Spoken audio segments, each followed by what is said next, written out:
warahmatullahi wabarakatuh. Halo, apa kabar? Selamat datang di channel kita. Walaupun nanti kita nggak tahu bakal diupload di channel yang mana. Well, anyway, sobat kreatif. Aduh. Oke, dan kali ini kita bakal membahas, konten kita kali ini adalah mungkin lebih bercerita kehidupan announcer ya. Gimana sih awal-awal mula kita itu menjadi seorang penyiar di RRI? Oke, yang pasti bukan tentang kehidupan you and me gitu ya. By By the way, kita jadi belajar jadi penyiar. the way, Ini efek corona ya, jadi semuanya serba yes. newbie kayak. Jadi karena newbie kita itu gitu. juga ikut dengan anjuran pemerintah untuk menggunakan masker. Jadi kita juga saat ini sedang menggunakan masker dan juga Maskernya satu aja. Ini maskernya masker kreatif gitu ya. Masker kreatif ya. Bisa dibeli di mana aja gitu. betul limited edition banget gitu. Well, anyway, kita bakal bercerita tentang Tapi sebelumnya, oh iya. you siapa sih dan gue siapa? Oke, gitu ya? I would like to introduce myself. Halo, nama saya Atika. Saya adalah MD Music Director di Programa 2 RRI Makassar. Dan saya Nila, kamu boleh panggil saya Carmila Kandi. Kebalik ya. Oke. Kandi. Kalau bicara soal announcer ya, kebetulan Yes. saya sekarang di reporter, tapi sebelumnya saya pernah di siaran ya as announcer. Itu sekitar beberapa tahun, lumayan lah ya, gak usah disebutin berapa tahunnya. Waktu itu kamu nggak salah, kamu itu pindah ke luar negeri ya? Oh, ke luar negeri. Kebetulan waktu itu aku ke Jerman. Jerman bagian barat dan timur. Itu kan gitu kita ya. masih muda-muda banget Oh, waktu masih itu muda, kan? masih muda yang Iya. masih yang 45 kilo ya kan, Jen? Bener. Tapi sekarang berapa kilo, Jen? Nggak tahu. Aku nggak mau nyebutin, nanti nyakitin. Oh iya, gitu ya. Well. Lebih aku, Jeng ya kan? Tapi kalau ngomongin soal cerita gimana ya, waktu itu kalau aku pribadi sih sendiri, waktu itu tepat di 2006 lulus kuliah. Setelah 2006 itu ya? 2006. 2006. Enggak, kebetulan saya udah Oh, master. ada suara-suara lain ya? Ini mau nggak nampak. Kok wartawan ini bisa masuk ya? Saya nggak bisa syuting keluar wartawan ya. Nggak nampak kita ada suara-suara halu gitu ya. Heran deh. Jadi kalau bicara soal 2006, Iya, itu 2006. 2006 kamu di mana, Jeng? kita kan sama-sama, Jeng. Oh iya. Gimana sih? Tapi maksud kamu aktivitas kamu apa gitu? Aku kan Oh, aku kan selesai kuliah. Selesai kuliah, kalau saya baru tamat SMA 2 tahun. Ih, SMA kamu udah banget ya, kok Jeng makin ya? jelas ya? Iya, makin kelihatan wajah aku, ketuaan aku. Tapi anyway, Tapi untuk pakai masker Jeng, benar, apa-apa, nggak kelihatan kok. Mata kita tetap muda, kelihatan kan.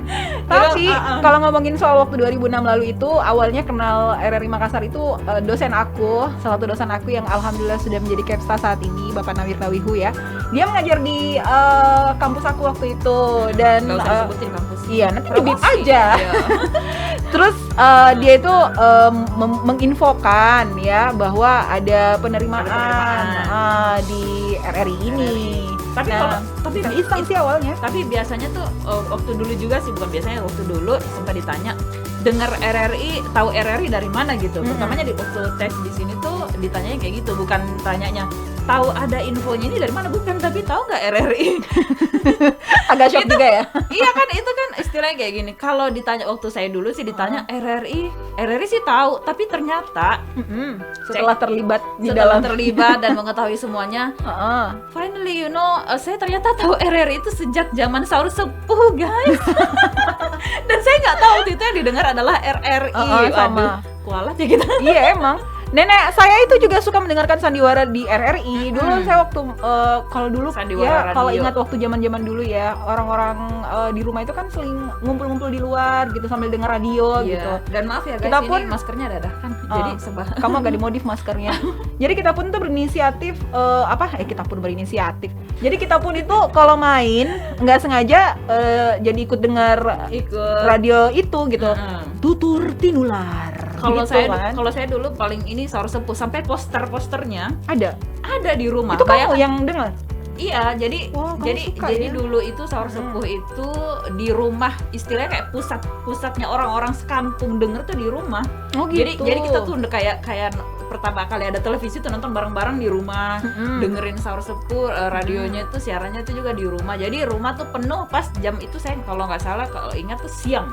siang Saur ya. Sepuhnya. Heeh. Dan yang paling serunya ya orang-orang dulu ya, meskipun Saur Sepuh tuh cuma denger di radio, tapi kok bisa ya mereka bikin tuh posternya. Tapi mungkin karena memang apa ya, pemainnya dulu kan dia termasuk Novia Kolopaking ya, yang artis juga kan, jadi otomatis Itu dijual di familiar. mana ya waktu itu? Di pasar lah, Jo.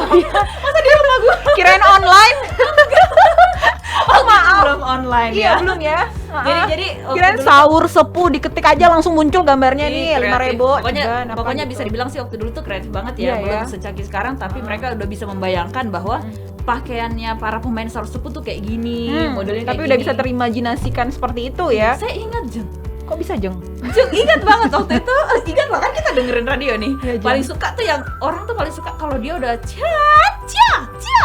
Nah, itu sampai gambar posternya tuh ada loh. Mereka kayak main pedang gitu. Itu keren banget, kreatif banget orang-orang. Iya, bahkan ada satu film besar yang pernah di bioskop itu dengan di dalamnya itu ada lagi mendengarkan radio RRI Makassar, RRI Makassar, radio RRI ya, RRI gitu ya, seperti RRI. mendengarkan sandiwara atau orang siaran kali ya.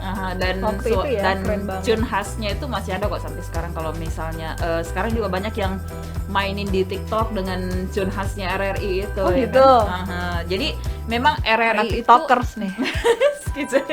RRI tetap orang tahu bahwa itu radio jadul, tapi mungkin ada juga sama dengan saya. Mempunyai kesan tersendiri seperti itu ya. Dan Jadi mungkin ada yang seperti dengan saya loh, Jeng, yang waktu itu tahu radio dulu tapi nggak tahu itu RRI gitu.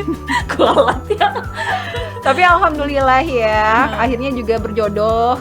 Ternyata berjodoh dengan RRI. Iya, dan kerjanya di RRI dibesarkan juga, karirnya itu di RRI gitu. Dan banyak taunya dari RRI. Bener. Nah, tadi kita agak ngelenceng sih sedikit, kita cerita tentang RRI. Nah, how to be announcer itu sebenarnya kalau awalnya kita agak tidak bisa dibilang instan ya. Benar, Karena kita basicnya melalui juga proses. proses iya. Basicnya kalau saya pribadi sendiri di kampus itu kebetulan terlibat di radio kampus.